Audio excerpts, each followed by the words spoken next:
Hey everybody, welcome back to the wrong end of the snake question and answer period. Smoother has agreed to spend another 30 minutes with us, and we're so very grateful for that. An amazing story. He has, I mean, literally we could spend 4 hours with him, and don't worry, we're going to ask him back and get a lot more out of him.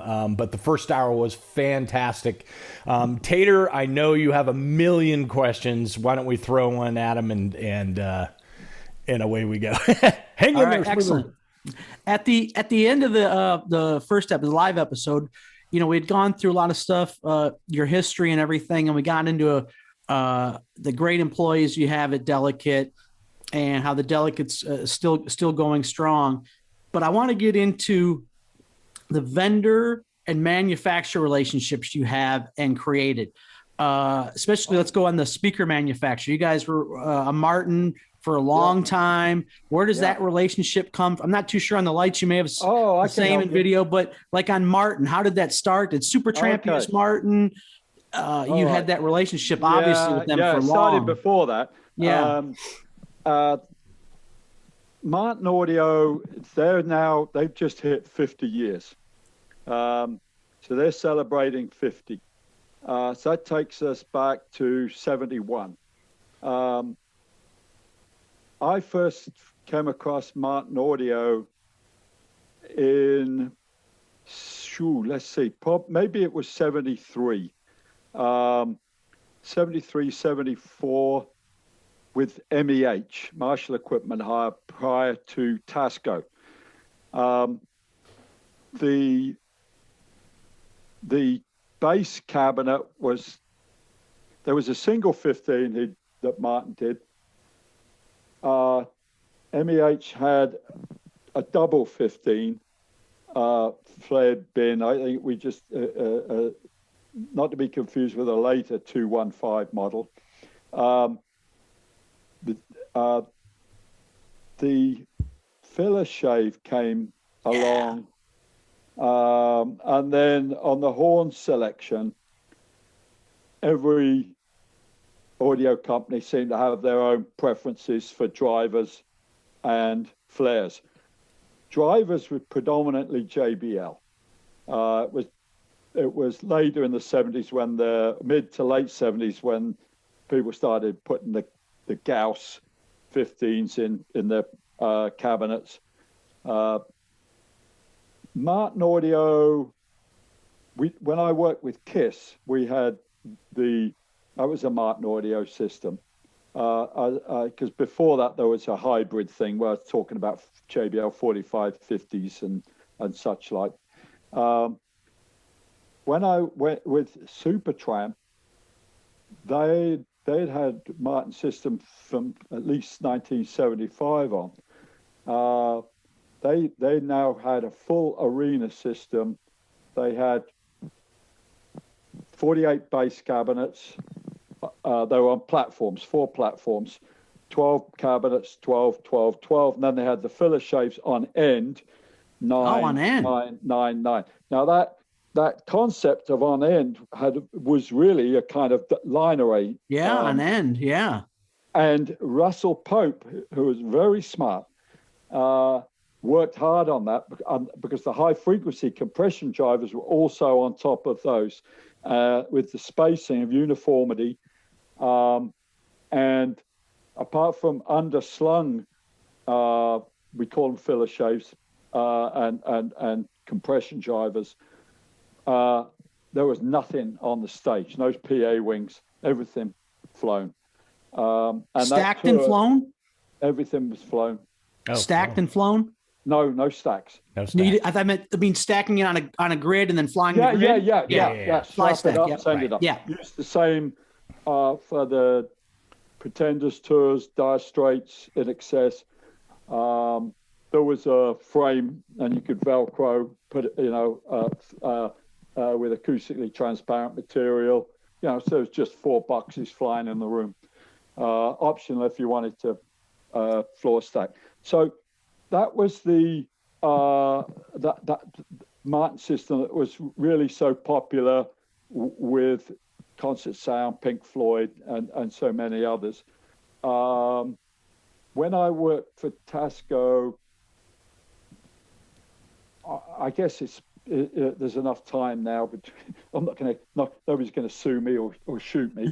There was, when we moved out of one North London location, we moved to Mile End, south of the river, and the guys that came into that building after us were Halligan and Heap, and they were a couple of Irish builders who drank a lot, and they manufactured a lot of product. All right. And when I was in LA, Dave Martin called to say he was going to drop by the shop. So there was a big, huge tarp that was put up in the corner of the shop. And when Dave Martin walked in, he took a look. He said, "Don't tell me." Yeah, and there was never another word. You know. Now, MEH became Tasco. There was an argument between John Reed and Joe Brown. John Reed was the manager for L.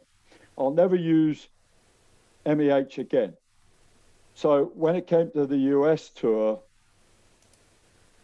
they went with the American Sound Company, which abbreviated as Tasco. So we crossed out MEH and we stenciled Tasco. Martin Audio. So we stuck with that bin and horn system right up to the F2. Now the Martin F2 was a very, very dynamic configuration. I don't want to go into it, but you could build your box. There's a bass box. Yeah. Now we first used that on Howard Jones' tour, and Howard Jones rehearsed before his first show in Pennsylvania, which happened to be in Lititz, and they're flying it in the new theater in Lititz, or renovated theater, and the engineer called me up, Stephen Easier, and he said, "You won't guess who I'm working with here." I said, "No." He said, "How about if I tell you the Clare brothers?" I said, "Why Clare brothers?" He says, No, the Clare brothers, Roy and Gene, are my hands here. so wow. That was beginning F2. F2 went on Lollapalooza without sub bass. We were asked to provide sub bass because you had to have it, didn't you? People couldn't get their head around the idea that the bottom end was tuba 15s. So we had Mark Engelbrecht's son, who Dave Shinoda had mentioned as a designer manufacturer, work up some sub bass for us, and then Martin Audio then developed the 2x18 sub bass, which replaced our older ones, which we sold off. Martin F2 had a really good run. Martin W8 came out, wavefront. Yeah. I didn't think I had the balls of the F2, but it had the finesse. We got rid of the 2-inch throat compression driver, and we had a 6.5-inch cone speaker. That cone speaker, to me, replicated the human voice. Yes. And to me, it was just the perfect transition through the range. Phenomenal. I was incorporated also in those WT3 small box 15, 6.5, 2-inch throat driver. Is Martin working with you and showing you these designs before it comes out? And are they asking you advice? No, I think if we were in England, it would have been more apparent. They did send us drafts. We helped them. Oh, we did, yes. When it came to the line array systems, there was more involvement there, especially with the flying system. And the cabinet hardware. Martin W8, great. Then we come into the line arrays. I think it was called W8L. We went over to England to hear it at an old US Air Force base, lots of them. And they set it up, and it was unbelievable. It shocked me. I'd heard the VDOS, but obviously they had a chance to work on this over a period of time. Hey, you guys from Dallas, as you Shoko boys would say, this system knock a buzzard off a shit pile. It was phenomenal. It was phenomenal. And then the range of line arrays, W8, L, LC, and then we got to the MLA. MLA, of course, a outrageously great system. Martin Audio was sold to another group. That other group owned EAW. EAW had manufacturing problems out of China. They also spending money on an EAW product while trying to promote MLA. We couldn't get the service. It was very difficult, very sad how we moved on and went to the L-Acoustics. Martin Audio, those LE200s on Supertramp in 1979, I upgraded them to a 2-inch throat driver a few years after. They served us well into the 90s. The monitor wedge. Yeah, it was really, really was good. The LE700 was a good wedge. Martin products always been good, but unfortunately they didn't really grasp the need for the service in North America. Robert Hofkamp, well, before him, Jack Alexander, those guys did a phenomenal job. They worked their butts off, but they didn't. It was bigger than one guy up in Canada, or one guy out of Chicago.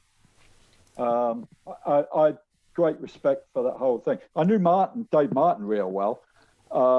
He was murdered, by the way, and Oh, right. There's and I'd calls at 4 a.m. from Thames Valley CID.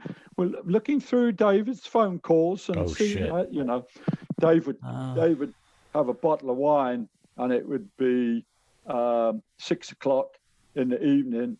Beg your pardon. It'd be 8 o'clock in the evening where he was, and he wanted to talk to somebody, so he'd call Spy on me. Dave on the phone, which lovely, really wonderful guy, and the team that followed up. There's a guy, David Bissett Powell, who took over Martin Audio. That guy had his head on. He was really good. I've got lots to say about Martin. Well, they supported you for years and years. You were a partner with them. They did. Of course, it was easy to get things on credit. That helps. Sure. That helps. Yeah. No problem with that. We'll come through with that. Yeah. They were very good to us. It was a two-way street. That's awesome. Yeah. Thank you. For a long time we were Midas. Supertramp had terrific Midas consoles. The house console was a 36 input. I think Jack Alexander with Martin ended up buying that. He teaches audio school out of Chicago. He's got that up at his house. Wonderful console. Great things came out of that relationship with Martin, Midas Martin, Supertramp. Yeah. And now the bass player of Supertramp is a manager, right? He's managing all kinds of bands. That's right. Doogie did go on to do work with band manager. He was smart, actually. Got into publishing too. Oh, there you go. Yeah. Warner Chappell, I think, publishing. Yeah, because I remember I was working. Disturbed was his. Yeah, I was working for System of a Down, which was on a tour with Disturbed, and I was introduced to him, and I was like, Supertramp was like a band when I was a kid. I was like, I loved that band, and so when I kind of got starstruck introduced to him. Yeah, he was very down to earth. He was very much a conduit between the band and the crew. Yeah. Everybody was equal. I mean, the same hotels. There was everything was on one level. But he had a good ear for what we needed to buy, and we'd get that passed. The manager was this wonderful guy, Dave Margerison. He was instrumental in making this whole thing possible, Delicate Productions, because he said, look, while the band's off the road, I've got a management company for a monthly fee. We can take care of your books. He's based in Burbank, so I've got the warehouse in Beverly Hills and the office in Burbank, and he truly was wonderful. Nobody thought it was going to work. After our first year, he calls me up. He says, "Hey, you owe the IRS $50,000." It's like, oh, we didn't think about that. Oops. So you had to lend me $50,000. Oh my goodness. But he did. That band were wonderful. They not only gave us access to their equipment. I was called into the office, and Dave Margerson gives me a check for $40,000 and says, "This is from the band. Good luck."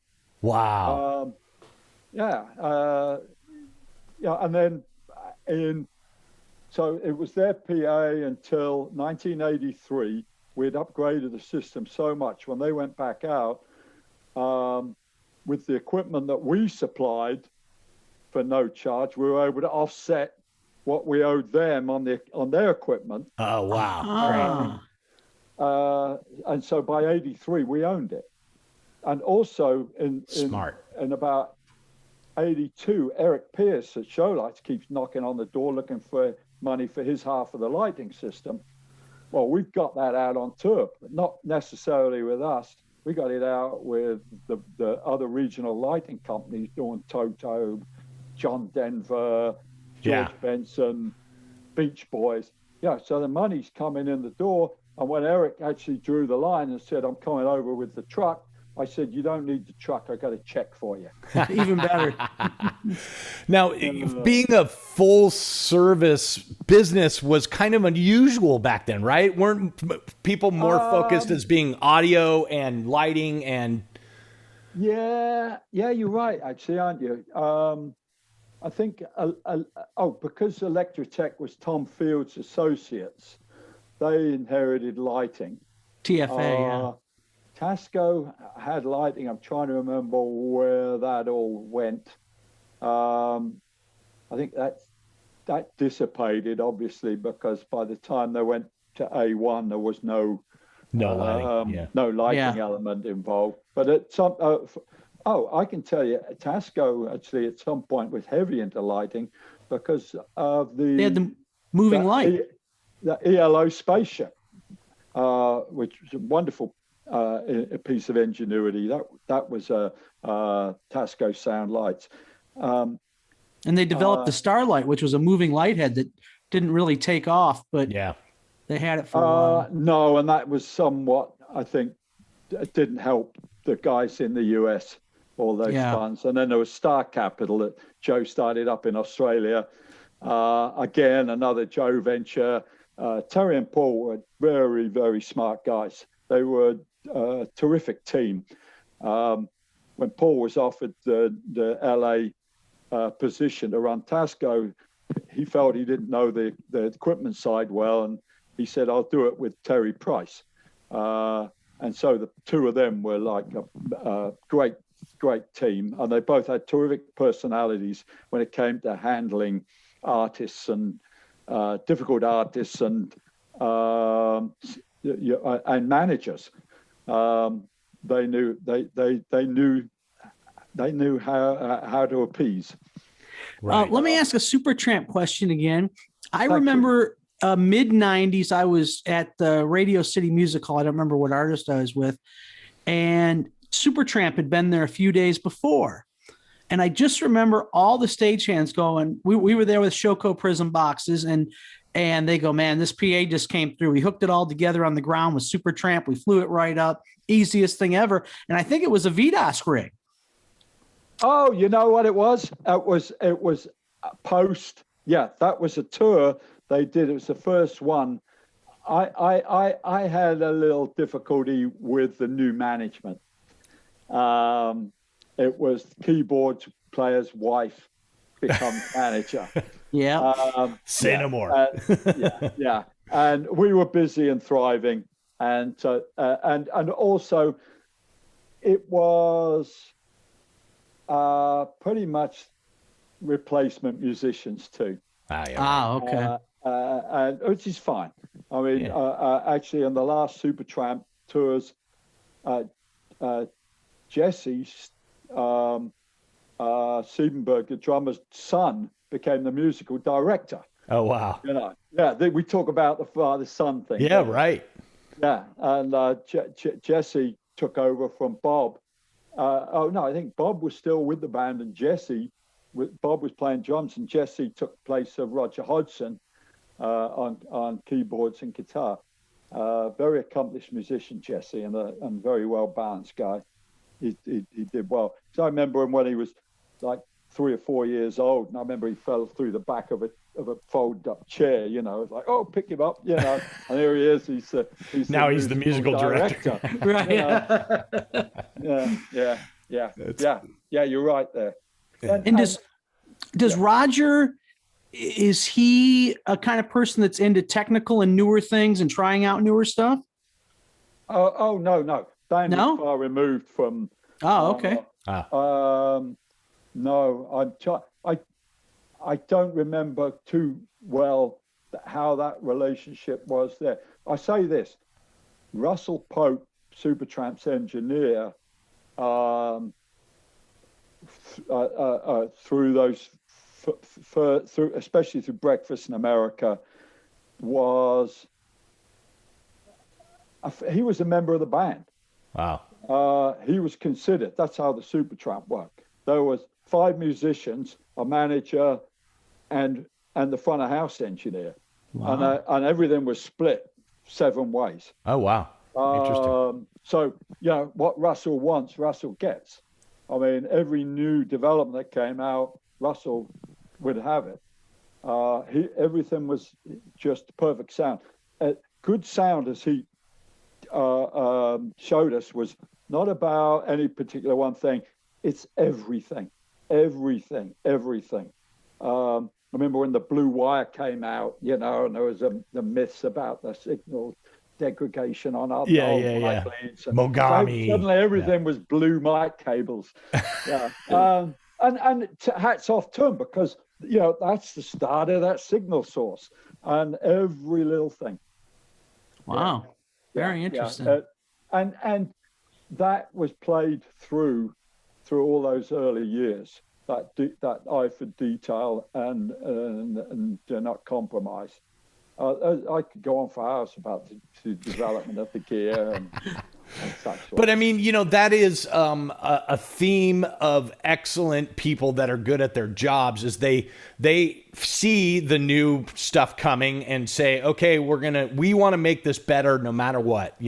When I watch someone at their job, doesn't have to be music, but when I watch someone just sit and say it's good enough, it drives me crazy. It's like we are constantly trying to be better, and I think that we had our hands full with when the MLA came out.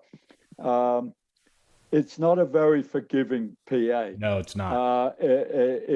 And system engineers would sometimes have to help out a little bit there, but you got a guy on it who knew what he was about. It was phenomenal. Yeah. And on the older PAs, of course, they were very forgiving. I always blame the room. Oh, I know. Yeah, it was the room. I always tell people that we were high-fiving when you could hear the vocal. You know what I mean? Whoa, we did a great job. But if you could hear the vocal once. Yes, not the whole time. No. Yeah. So, and I can't remember who it was, but there was one of your shows there. Somebody said, what we had to deal with in those days. Well, what we dealt with in those days was the very best. And it's up to you to get the most out of it. That's right. Everything was innovation right through. You can't look back and say, how did we manage with that? You didn't have the horsepower to slap off the back room, the back wall for a start. You know, when you look at it, pathetic. You know, I'm not going to say maybe Woodstock or whatever. You go, had anybody here, you know, the Beatles with Wem Collins and Shea Stadium, you know. Right. So, you know, the problems we have today aren't inherent to those that were very well put in the 70s. Awesome. Yeah. Speak to the young kids that are out there, and if you could go back and tell your 18-year-old self anything about that would help you later on in life, what would be that? Like, you know, speak to that 18-year-old kid that's out there right now. I'm not sure I can answer that exactly, but I'll tell you this: passion. Okay. Yeah. I really on the you know, when we're on the road, you're 24/7. Whether it's a day off or a show day, you're just enjoying life. You know, it's what you chose. It's your passion. When working with Delicate, I want everybody to feel happy driving to work, not happy going home. I want them to feel happy coming to work because they're going to work with a great group of guys who are their real close pals. They all work tight together. Challenges are wonderful. People across the floor to help lighting from audio, or lighting guys will come over and help audio. That when you develop that, hey, so-and-so's going off to the Chinese, what do you want? You know, that's where passion takes you, where you just enjoy it. And variety is the spice of life. I like to have guys, give them the choice. You can work at corporates, because sometimes they get road weary, or they've got a little pressure at home. So they take them off the road, work projects in town. But after 6 months, they're fed up with the interstate freeway system, spending 3 hours of their day driving across town. They want to go back on the road, you know? So you trade the concrete for the carpet, and then you get fed up with the carpet and you want to go back to the concrete. So variety is important. Enjoy. You got to have that passion. Don't look at your salary. Live within your means. If you're lucky, you'll get per diem someday down the road. That's great advice, especially now. Yeah, that's right. I wanted to tell you, you know, like, was it sex, drugs, rock and roll that brought you to America? Mm-hmm. Per diem. Per diem. So not to lose where you're going with that question. Find whatever means there is to get on board. All right. If look, I hate to say this, but no, lighting used to require a lesser skill set. You might get into lighting if you made it as a stagehand, and you're working with crews, and opportunities will present themselves. There's so many different ways to get on this bus. You gotta figure it out. But right now, you need an education. First, I suggest get that education, and now seek the opportunities. And if it has to be a hotel AV position, get on board, get your salary while you're plugging away at where you want to go. You know, and follow your nose, and don't be intimidated. Yeah. That's great advice. You know, the thing that you guys really need to hone in on is, you know, when Smoother started and when some of us started, it was a lost boy. I'm going to go and run off to the circus. Whereas now he feels like you need an education. You need to have a background of knowing how to work in this business prior to you getting the experience, which I think is really important, right? Yeah. I was fortunate enough to work with a guy, Steve Venezia. Steve was bagging groceries, but he played piano. He left school, bagging groceries, plays piano, got a job with ARP in Boston, the synthesizer company. Yeah. And he was on the last of the check. He checked them out before they're shipped. Yeah. But he was a smart guy. And Kansas continually had problems with their app, and they'd have Steve check it out. Okay. Well, Kansas got fed up with that, and they said, "Right, you're with us." Right. And he's off and on the road touring. So I met him with Kansas. He came on board and quickly became system engineer with Hart on our, and this is the guy who then became the mixer for Bazia. I mentioned Howard Jones, band The. Oh yeah, Doing great until he had an accident, ruined his arm. Oh no! He was our shop senior tech. Got a job with Dolby. Went zoom up the ladder with Dolby. You may remember. This is gonna have to. Gary Epstein worked for Shoko. Yes. Yeah, Gary Epstein. He did the steel wheels tour. Yeah. Gary working with us. Steve Venezia stole him, and he went up the ladder at Dolby. You know, but follow your nose. You know, right? There's a lot of doors in.